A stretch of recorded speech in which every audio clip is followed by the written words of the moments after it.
Joining the program is Wes Hodkiewicz, longtime writer, formerly of the Green Bay Press Gazette, longtime contributor at the Fan when that used to exist, and now with Packers.com. Wes, thanks for coming on. How are you?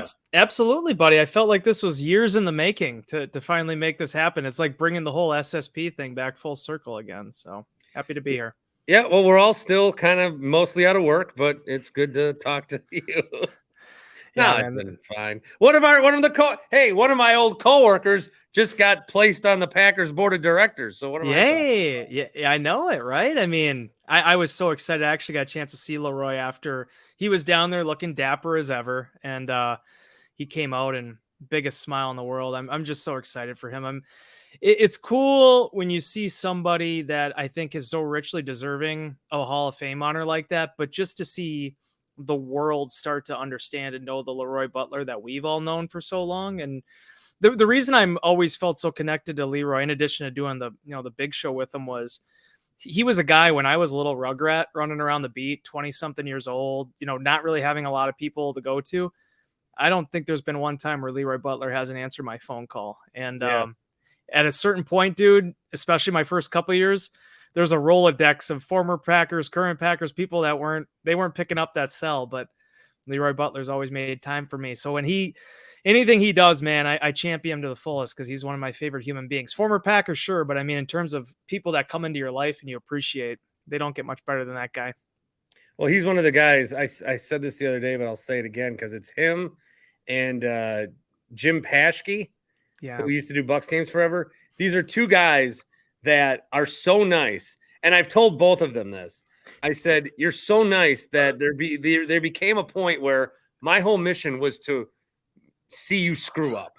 Like I am going to find the moment where you take the mask off and you're an evil, like you're faking it. And then it doesn't happen with those two, especially as I call them Leap. Yeah, I mean, the beautiful thing about LeRoy is, again, he's one of those human beings that, and I wish I could be like this. If he's had a bad day, he hasn't let me see it. Maybe Genesis has, but I mean, the guy has always got a smile on his face. And also from the Green Bay Packers perspective, being able to work on this side of it with him. I mean, you talk about great ambassadors, people just at a drop of a hat willing to show up and go to a charity event or go to something cool like that. He's always there. And that's incredible. I think that's a testament to him and obviously the life that he leads. So growing up, when you, or even, back in the day, when you saw the transition that happened between Favre to Rodgers, were you like, I'd love to be working at that place when another transition happens? So, because that's what you've just had to experience and are still experiencing. Yeah, I'll tell you what though, Bart, I don't know if you could ever compare the two, because I was a little, I was doing I was a part-time preps reporter in 2008 when that all went down at the Press Gazette. And I watched Rob Domofsky and Tom Pelissero and Mike Vandermoss, that whole crew. I mean, I think there were probably some sleepless nights mixed in there. And I'll never forget, dude, I was on vacation with my now wife. We were down visiting some family, and the whole thing happened where family night happened, where Favre showed up. And I'll never forget, I was coming back to work that following week, and Vandermoss called me up and he's like, giving me the schedule. And dude, we're talking about like not meaningless things because it was important to my job, but like the high school cross country preview, right, for our area, stuff like that. And I'm like, Mike, you guys got Brett Favre flying in a thunderstorm in the middle of the night. It's like, I respect the dedication to the sports editing craft here, but it's like, you got bigger problems right now than what I can offer you. And seeing how tumultuous that time was compared to this. I mean, yeah, certainly it's been a long drawn out process here the last couple of years, but I kind of count myself somewhat fortunate that, I wasn't having to show up at any airports or anything like Domofsky did, and being able to actually, see the thing happen. And it took time, but at the end of the day, I felt like it ended up being kind of a win-win for both sides. I mean, Rodgers gets his next chapter, which just so happens to also be in New York, while the Green Bay Packers, get to move on to Jordan Love, who we got to figure out what he is as a quarterback, but in terms of a professional and someone that I think has done every single thing right that he could the last 3 years, finally get to see what he looks like under center. I would think like the writer in you, and I'll talk about the Love stuff in a second, but there's I don't know, when you first make the leap from like newspaper to Packers.com, everyone's going to be like, you know what they say. Yeah, for sure. But there's got to be some times where you're like, and maybe it's all the time, but there's got to be sometimes where you're like, I am so glad that I'm working for Packers.com where I can just report on what's happening and not like log into Flight Aware and see where Brian Gutekunst's plane is. And I'll tell you, camping out at the airport. The two things that hurt me the most, dude. So I started working at the Press Gazette when I was 18. A year into that, I was helping people clean out their cabinets and, be laid off and things like that. I can't imagine how many different layoffs I went through in those 10 years I was there. I was always fortunate enough, but a lot of my colleagues and friends weren't. So for me, that was the first thing, because my wife and I, we talked about it. I'm like, okay, where are we going to set up our next chapter of our life? Are we going to be here? Is this where we're going to start a family? Well, if you're going to do that, and I'm from Green Bay, I went to school at Green Bay, this is where I want to be. So that was sort of the thing for me when I made that move. It was all about what's going to be the best that keeps us here in the long run. But in the back of my mind too, Bart, I'll never forget this. One of the biggest things that stood out to me about why I felt like I needed to start making a transition was I was sitting at dinner with my wife. This is like a March Saturday night. And one of my favorite all-time Packers, really great human being, Andy Malumba, had just signed with the Kansas City Chiefs. God bless Andy. I love him. But with all due respect, it is Andy Malumba, right? This wasn't Clay Matthews. Yeah. This wasn't Aaron Rodgers getting traded. But you get that text message, you get that call. Next thing I know, I'm leaving my wife at the dinner table, and I'm out on the sidewalk trying to get a hold of Andy's agent to confirm that he signed with Kansas City on a Saturday night. No disrespect, nobody cares. And that aspect of it is what I think ultimately kind of drove me out of the business, because I kind of got just kind of handcuffed to being a beat news guy, and I wasn't able to do as much writing as I wanted to. So to get back to your question, when you have things like this happen, it's important. People obviously care about it and they want to talk about it, but it's just the amount of doors that you have to bang on, and the amount of the lengths that you have to go for information that is already readily available for the sake of being the paper of record. That's the part of it I think that I breathe the biggest sigh of relief on, being on this side of it now, is it's like the way I handle the Packers.com gig, I'm never going to go, because there's a lot of people I respect in the business. Adam McKelvey was one of them. I saw what he did with Brewers.com. I've seen what a lot of my friends that made the transition around the league. I'm never going to sit there and write, so-and-so is the worst player ever, they need to cut him, right? But at the same time, my whole goal has never been X player, A player, this guy's playing great when the rest of the world can see he's struggling. The nice thing about being an NFL beat reporter is there's 53 guys in that locker room. And I'll never forget one of the lessons I learned from Pete Doherty and Cliff Crystal. And that was going back to some of the rougher days when some guys maybe weren't willing to talk to me in the locker room, was you need 5 guys to cover an NFL football team. You really need 5 players that are willing to talk to you. And that'll get you through an entire season. I took that to heart. So being on this side of it, I just try to tell more of the people's stories. I try to give more of a glimpse behind the scenes, and then obviously leaving it to the true beat guys out there that have to unfortunately kind of scratch at the ground a little bit when the Aaron Rodgers stuff happens. Well, yeah. I mean, there's those guys that do that. And if people are looking for like negativity, I mean, there's 9,000 of me's. I think you're a little hard on yourself there. Doing these weird, I love, like, after a game, I'll do post games, and it's like I'm doing a post game, and then these people are doing a post game. It's like there's 40 post games at the same time. I'm just like, if you just listen to it at some point during the week. But I get it though, right? Because like I'm a huge UFC fan. That's something I do in my free time. I love, MMA. What's the first thing I do after like a UFC pay-per-view?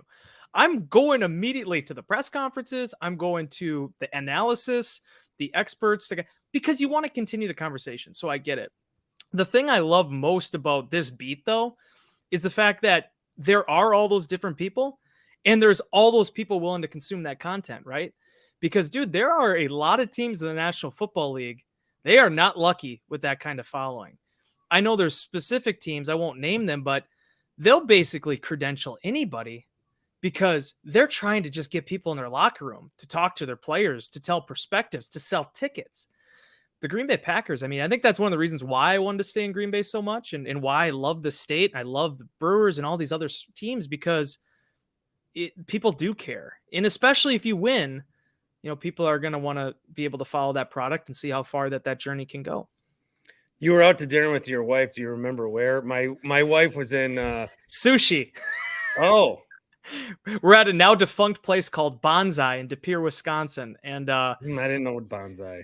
To make it even more depressing, it was one of those joints that, like, it's an old school De Pere place. The building was probably 150 years old, where you walk in and you immediately have to go down the stairs. So it was like an old mafia film. Like, I left her down there at the table and I had to go up the stairs and back up to the Broadway up there to be on the phone asking what kind of 1-year contract Andy signed. I mean, that was just depressing. Just my wife, when we met, she lived in Green Bay. She lived in Alloway. So we used to always go to, there's this place in De Pere. It's a Mexican place. El Caliente. Yeah. Is it really? Yeah, El Caliente. Yep. And then there's one in Alloway, I think, Los Maguey's we went to a lot. It's a very popular one still to this day. Is Jimmy C's still kicking? It was. I feel like it's not. And if it is, it's a reincarnation of it. But because one time I tried to go there and I found out as soon as I drove down, because it's right on the water, that as soon as I drove down, it was no longer operational. They'd closed up shop. But I haven't been down there in a while. I heard a rumor that maybe it had been back, or something had been back in that space. There was one time we were there. I didn't say hi to him, but Larry McCarron was there. Oh, you should have said hi. It was 95 degrees and he was in jeans. That's true. Larry doesn't wear shirts, bro. Larry never. I to my wife, I go, that's Larry McCarron, Packers, whatever. Why is he wearing jeans? The most startling. So the one thing that's cool about the Packers, the Press Gazette, by the way, they ended up getting rid of our YMCA memberships. You couldn't get free YMCA memberships anymore. So you can get, diabetes or whatever. They didn't care. But the cool thing about the Packers is they have like a little, it's not huge, but there's this little employee workout area. And I'll never forget this. It was the most startling thing in the world for me the first time. Well, in addition to feeling really sad about my diminutive stature and watching a guy like Larry and some of these people that have been doing this their entire life as professional athletes, but Larry was actually wearing shorts, and I couldn't think in my head right away about what seemed off. But then I was like, you know what? All these years, whether I was at the Press Gazette, the Packers, whatever, yeah, Larry is a pants man. He could be on the face of the sun, and that guy is going to be wearing pants. And I mean, you can only respect it. So, but you should have totally said hi. My mom did that once. She's like, I saw Larry at Los Benditos on Mason Street in Green Bay. And I'm like, well, why didn't you say hi? She's like, I was a little nervous. And then the coolest story, I got to tell this story quick. My dad was at this place called D2 in Green Bay. And I get my extrovertedness from my dad. My mom's more introverted. And he'll go up and talk to anybody. And he didn't want to interrupt him. He's like, hey, Mr. McCarron, I just want to let you know my son is Wes Hodkiewicz. He works with you at the Packers. And Larry, in only the best way Larry could ever do it. I mean, just talking about making, whether I'm a screw up or not, but making a father feel great about his son, just gave him the best compliment ever in terms of just the type of kid that he raised. And that made me feel like $1 million, but more importantly, make me cry almost. It made my dad feel really good about it. So my point being is, next time, I don't care if it's at Lambeau Field, I don't care. Just quickly go and say hi to Mr. Larry McCarron, because we got to enjoy him while he's doing this, because he is an absolute legend. I have a story about my grandparents that I want to tell you.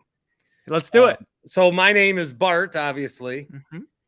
And I've always asked my parents if I was named after Bart Starr. Are you Bartlett? Is the full Bartlett? Just Bart. Okay. All right, cool. And then when I found out his real name was Brian Bartlett Starr, yeah, I died inside.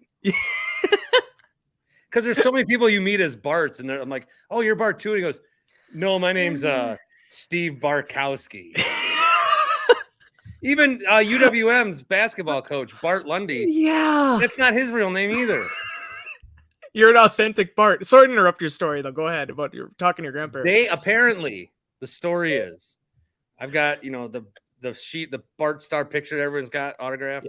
Yeah. The story is they saw him in an airport when I was a baby. And they said, our grandson's name is Bart. Can you sign this? And a year later, he saw them and asked how Bart was doing. It's unbelievable, man. The guy, I was talking about. You think it's true? I always thought they were blowing smoke. I honestly think, dude, there's a real chance that that's true. I honest to God mean that, because, I was talking about LeRoy being one of the great ambassadors. Bart Starr, so we do this thing in Insider Inbox where we have to do this Q&A 6 days a week, right? It's 52 weeks out of the year. It's a contract thing. We have to do it. You can't take a break from it. So it's myself and Mike Spofford. It's us all year long. Well, to give ourselves a little bit of break, I started doing this thing called Outsider Inbox like 5 years ago, which is where we just ask the questions that people answer, and then I can curate those for an entire week and both of us can take off. It's a really good deal for us. Anyway, one of the questions, and it's valuable. People like this stuff. But one of the questions ended up being basically like, tell us your favorite Packers memory. We always switch it up every year.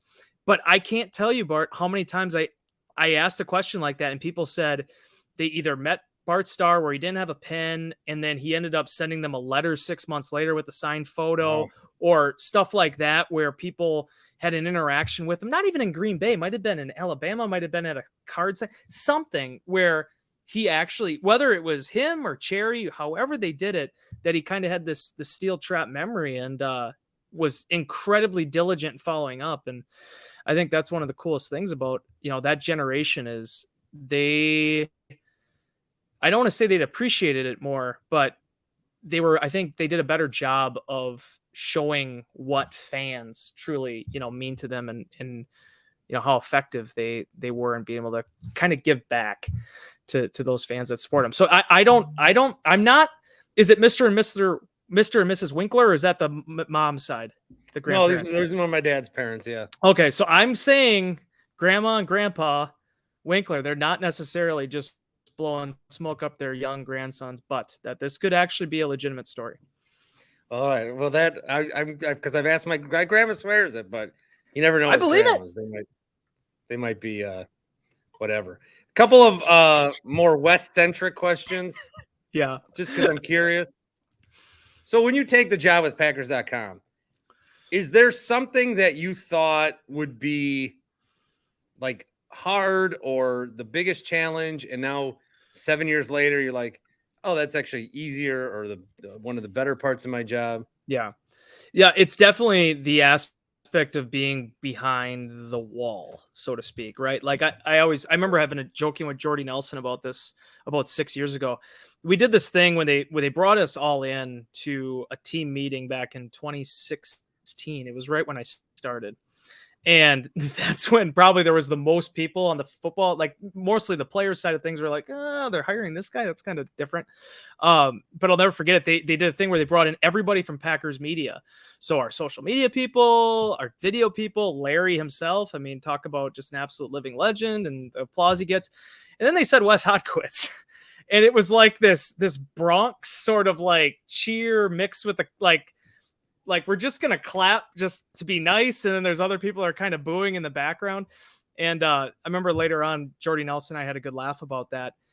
I was that first year in particular, and everyone was great for the most part. People really did make me feel like I made the right decision. I was at home.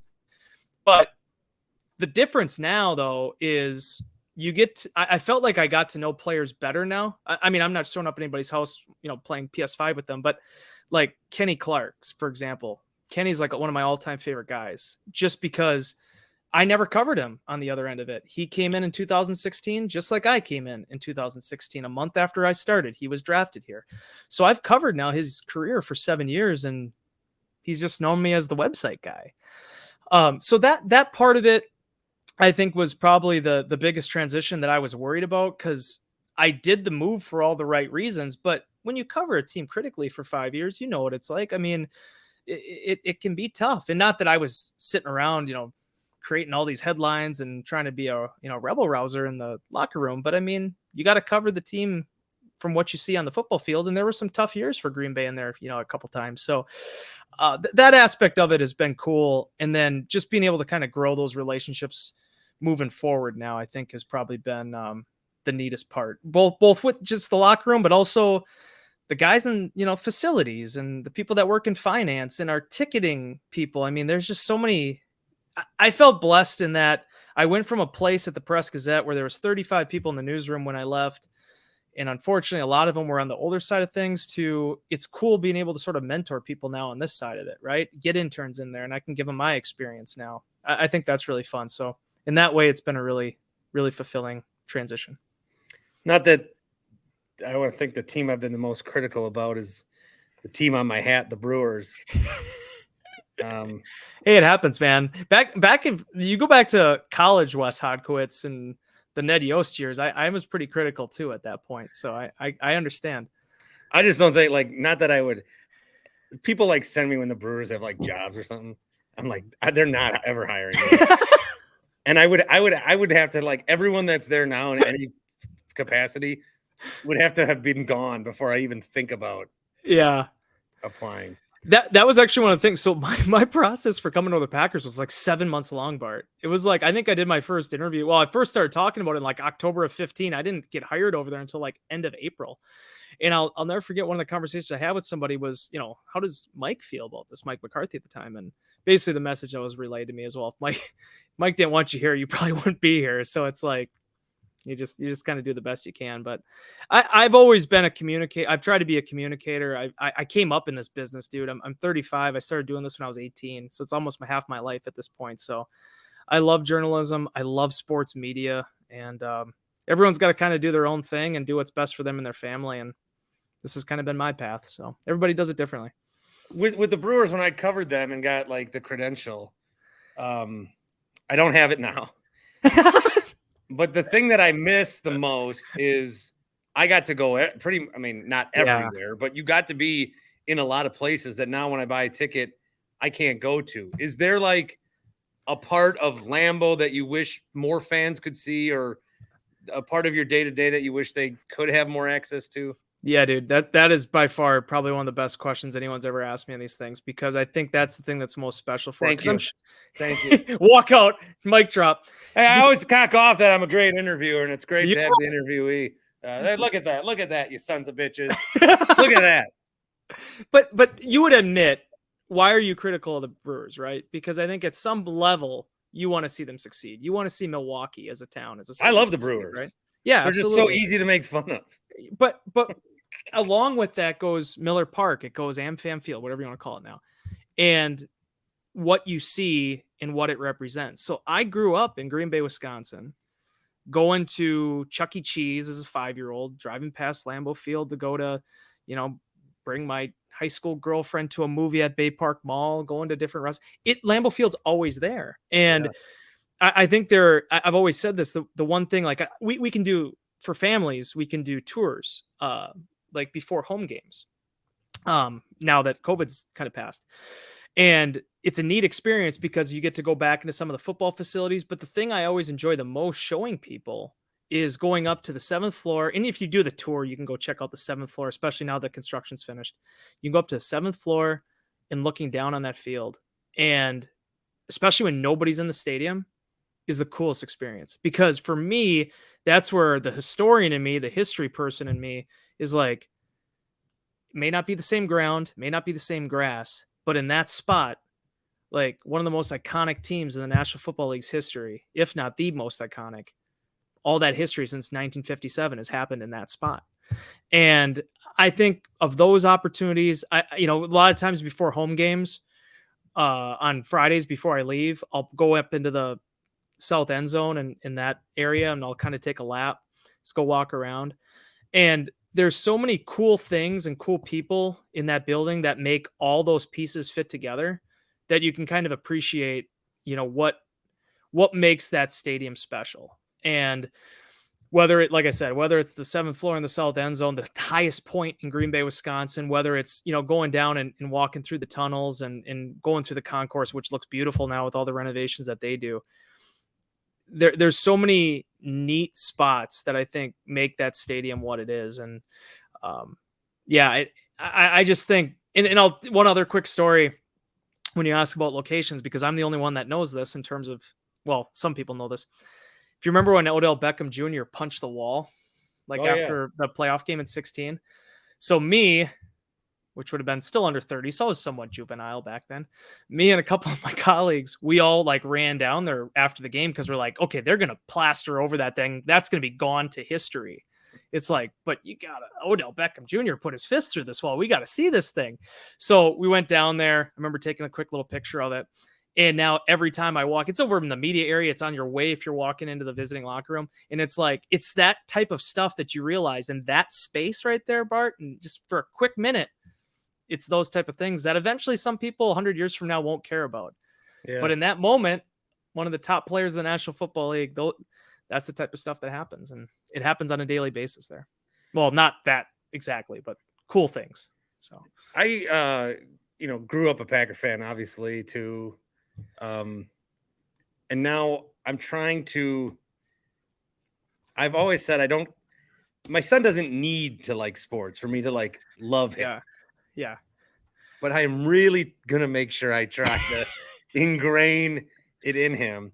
And we're going to take him to the Saturday preseason game. Nice. Yeah. That's the bet. Like, what a great day for a preseason game. Unbelievable afternoon. I don't know how, and it's great too for his first game. It's like, I don't care if they win. I'm not going to be like a loser dad.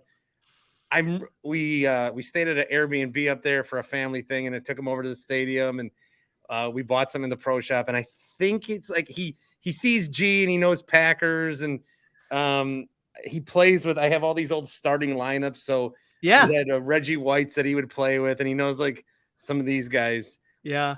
Do you try to osmosis your son, or what do you try to do? So here's what's funny. My wife could not care less about what I do for a living. Obviously the financial aspect of it is important. A job, healthcare for him. Yeah, everyone loves dental insurance. But the thing that's neat about it though is that he doesn't necessarily know what I do, but he knows I work at the football stadium. Like he gets that. And one of the coolest things that I ever did is so my parents, I'm your standard. Both my parents worked in a paper mill up here. I'm your standard middle class kid in Green Bay, Wisconsin. So we didn't have season tickets. I got to go to Packer games by that Brown County lottery as a kid, right? And it always seemed like at least once every other year we were going to the preseason game, just like you're going to do. And that's where I actually kind of found my love for this thing, was going with my dad to those preseason games and watching Tim Couch completely look like a dumpster fire and enjoy those experiences. So one of the coolest things I did is, again, going back to those tours we can do, right after my son was born, 2 years after he was born, we went down in the field, one of those Saturday tours, and like took a picture with my dad and his grandson, my child, my grandma too, and my mom too, his grandma, but she doesn't care as much about it. So if Killian cares, if he wants to go, work there someday or do equipment or work in IT or whatever, I'll be well open to opening that opportunity for him. But I think the thing I want the most is if he can have an appreciation for sports, and if it's something he chooses to actually watch or enjoy or do, I'll support him. And if he doesn't, and he's like me and like Pokemon as a kid and things like that, that's fine too. But the cool thing is by having that, I'm an only child, so having that bond with my dad growing up, I wasn't like this like living and dying Packer fan. Like I was more of a Brewer fan, to be honest with you. Just because I like baseball more. If you look at me, you'd be surprised. I wasn't actually a really good athlete or a football player, so it's kind of harder to get into that. I played soccer, swam, and ran. Yes. So. Perfect. I was a soccer kid too. So, but it was still neat to be able to bond with my father over that stuff, bond with my grandfather over that stuff. My grandfather was a huge Packers fan. He was the one that I remember when I was a kiddo saying, "Hey, Bob Harlan's trying to get this new stadium. You guys, we got to support this. This is going to be important for you." And then lo and behold, his grandson ends up working for the team. But I sure hope Killy likes sports, and we're doing soccer right now with him. Yeah, probably like your kiddo too. I mean, we did soccer with him. He hated it. But then, just the other day we were in the car and he goes, "When am I going to do soccer again?" And it's like, he hated it. We left early 3 times, but now he wants to play again. I don't know. I'll tell you what though, dude, I think the one I'm going to try to force him on is probably pro wrestling. Like if Kill doesn't like pro wrestling, we're probably going to have some problems. We'll see if he ends up following me down that path at all. Oh, what you said about UFC and like trying to, after I watch, I'm a wrestling guy too. After like any of these events, I go and like, what do people say? Yes, then, Twitter. But then I end up gravitating towards the guys I hate. Yeah. Like, what did they say? And I'm like, oh. Then I tweet them and then delete it, and I get all flustered. I think my favorite thing is when I will ultimately end up sending. I always try to be somewhat creative, but then I'll send a tweet to like the WWE account, and then like 10 minutes later being like, dude, you're 35. Just delete that. Forget that this all happened. Yeah. No, I'm with you. Yeah. Should I ask you about the team? Does anybody Yeah, care? go I ahead. mean, I think that I can ask you about the team. Well, I mean, I think like team-wise, this is a new era. And I know Matt LaFleur this week was asked about the new offense, and he's like, it's not a new offense, but to us, we feel like it is. Yeah. Here's what I think I want from the Packers and how I think they're going to succeed. So this is just me saying this. The worse they are as a fantasy football team, I think the better they'll be outside of Jordan Love. Yeah. Like I want all these receivers to have like 50 catches each. I want these tight ends, 4 of them to make a team. And one day it's this guy's game. One day it's this guy's game. I want the running backs to be active. And that's kind of like where I would think, we don't know. We talk about Matt LaFleur's offense, and we think we see it, but how much of that is Rodgers? We never know. Yeah. I think it would be, if I look at these other offenses, a lot of people are involved and a lot of people are going to have the chance to succeed. Is that something that we might see? Bart, you hit it on the head, because again, that insider inbox column we did, somebody kind of asked me about what I think this offense is going to look like. And I said, more than any other year that I've covered the team, I think this is year 12 for me now. I think that wide receivers 3 through 5 all could have roles. I think tight ends 1 through 4 definitely could have roles. And I think even there's a room for an RB3 to be able to have maybe not 10 carries a game, but be able to do something that they contribute. If you go back to the construct of LaFleur's system and some of the things he's tried to do over the years, he has tried to get a third running back involved. So I think you're spot on in that. And I think the more players that step up, the bigger it's going to be for this unit, because I just look at the multiplicity of the scheme. And certainly you have guys like Christian Watson, Romeo Doubs. They're going to get their snaps. They're going to be the featured players in this offense. But, I think you look at what a guy like Dontavian Wicks did during the offseason program. I made this comment with Mike Spofford, my colleague. If it wasn't for Dobbs and Watson and all these young guys, Jaden, Reed as a second-round pick, if we flash back a year ago, I think Dontavian Wicks could have been the headline the same way that Romeo Doubs was. I thought Wicks had a really nice spring. And the more those guys can come in and look the part and be comfortable, I think the better that this offense is going to be. The biggest key for them, though, is especially if they run young here at tight end, making sure that those young guys can block and do some of those small things that this offense really does require. Now, you could get more 6 O-line stuff happening if you need it, but that was one of the beautiful things that they could do with Mercedes Lewis, is you could kind of mix that up a little bit. You don't necessarily have to tell on yourself as much by putting a 6 offensive lineman out there, but I like it. I like the fact that people know that you don't have necessarily all these different mouths that have to get fed. You can kind of spread it out and mix it up. And I feel like if guys can stay healthy with how young they are, I mean, the cream will rise to the top out of that group. Now, for those listening, I read Wes's column and framed a question off of what you wrote so you could highlight your column. I appreciate that. Thank you very much. Whatever we can do to get people to the website. It's just this journalism. Yes. That's all I'm doing. Yep. That's the key. That is the radio and podcast 101 is, hey, what did this guy write recently? How can I feed into his content rather than just saying, hey, go to Joe Schmuck's website and he wrote something about a couple players, I appreciate that. Thank you. But no, But I do think that is going to be, I will agree. I think that's the strength of the offense, being able to use all those different faces. You knew Tim Allen from The Fan? Yeah, absolutely. So I just talked to him the other day, and he said the funniest thing to me that I can't get over. He goes, if you ever want to ask a radio guy how he's doing, tell him that you just went to the doctor. and then Tim's like, and then I said, I know, Tim, I just went to the doctor and I got this foot thing and I got this plantar fasciitis. He's like, that's how you get these radio guys to talk. Tell them something about you. You went to the doctor, and then these idiots will. Absolutely. I mean, hey, Tim's the master too. It was fun. I got a chance to actually talk with him a week or two ago. It was good getting on the radio with him again. Oh, nice. Good. Yeah. Miss Tim so much too. Defensively, I'll ask you one. I guess from what I'm thinking with the team, and maybe offense is in the mix too here, it seems like, all right, we kind of know the team. Everybody does their little depth charts, 3 deep. Here's my prediction. Yeah. Do you think are there more spots up for grabs, especially on that side of the ball? Is training camp, and I saw one coach, I forget who it was, but their whole thing was, we watch what happens, but we don't start to make any personnel decisions until that first game. Yeah.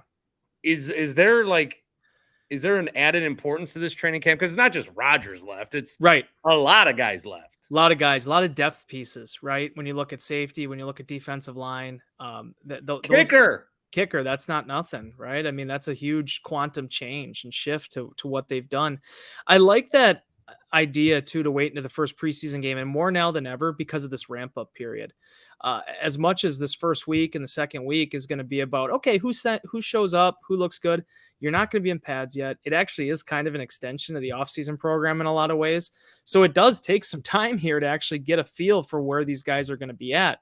That being said, I look at last year with the defense, and it was such a weird situation where, I mean, all of us had these astronomical expectations for them, especially with the success they had against Green Bay's offense in these practices, and the New Orleans Saints too. I mean, Green Bay dominated those practices against the Saints, and certainly New Orleans didn't end up being they weren't exactly a power last year, but it got off to such a slow start defensively that this year, I think it's going to be more about building momentum, certainly staying healthier, but then seeing which young guys step up, Bart, because Dean Lowry and Jaron Reed are gone. And I'm not trying to, act like this is the 60s Lombardi defensive line and there's these huge questions, but those two guys ate up 1,400 snaps last year. Who's taking those on? And I think it's a good sign, at least from a scouting perspective, that Green Bay must feel really good about Devontae Wyatt and TJ Slayton and what those guys could potentially do next to Kenny Clark, because beyond that, you have two rookies that are going to be working into that rotation. And safety is probably the position where it's the biggest, steepest odds in terms of what it could be, in terms of being a starter in this defense, to potentially not making a 53 when you look at the veterans that Green Bay has assembled. And okay, who's going to start? Who's the best complement to Darnell Savage? And then on the other end of it, if you don't end up being that starter, who's going to be the guy that ultimately gets those snaps with special teams that could step up? Yeah. Rudy Ford, Tarvarius Moore, Jonathan Owens. I mean, talk about a guy that's going to have a chip on his shoulder. Jonathan started 17 games last year, played 920 snaps, and then kind of had to wait a minute to even get a contract and an opportunity to keep this thing going. Dallin Levitt's back. Ennis Gaines has been a guy that I've liked the last couple of years, who I think has really progressed, has great size for the safety position. So as much as it's going to be about Lucas Van Ness and Rashawn Gary and those cornerbacks and all these other guys, it's how do you fill out the rest of that 11? Because, as Mark Murphy was talking about this week too, especially early on, the Packers are going to be leaning on that defense, and they need that unit to start fast this year. I missed the owners meeting. I am an owner. Yeah. I had to miss we missed you. Thank you. So if you as an employee could pass, there was one suggestion I wanted to make. Yep. I got the suggestion box here somewhere. Yeah. I sat in the club level for the game against the Lions that they lost last year. Oh, good. Nice. And I never sat up there before. So you're 0-1. Yeah. It's like a up there. High roller. I wish, just to pass this along, they play the radio feed, and I love Wayne and Larry as much as the next guy, but they play the radio feed at like 100 decibel. And I want to hear the sound of the crowd. Yeah. So just pass that along to whoever's in charge. Is this like, was that one of the end zone ones where it's like all the people that are they're in the seats together, or were you like, how did that work? What kind of arrangement did you have? It was almost like a movie theater. Yeah. Okay. Those seats. Okay. Yeah. And then we sat kind of in the bottom. Yeah. I'll have to run that one. And there's there's the glass, and I can't, obviously the answer is sit outside then, you wuss. But I was gifted tickets, so I went. I've never been able to sit in the suites other than the year that I was quarantined in them. But yeah. Sure, yeah. that was fun. It's so loud. I want to hear the fans. Even a mixture. So you know what is funny about that? So in 2020, I call the person right now and make this change. I don't even know who I would call, to be honest with you. Somebody in facilities. But Linda.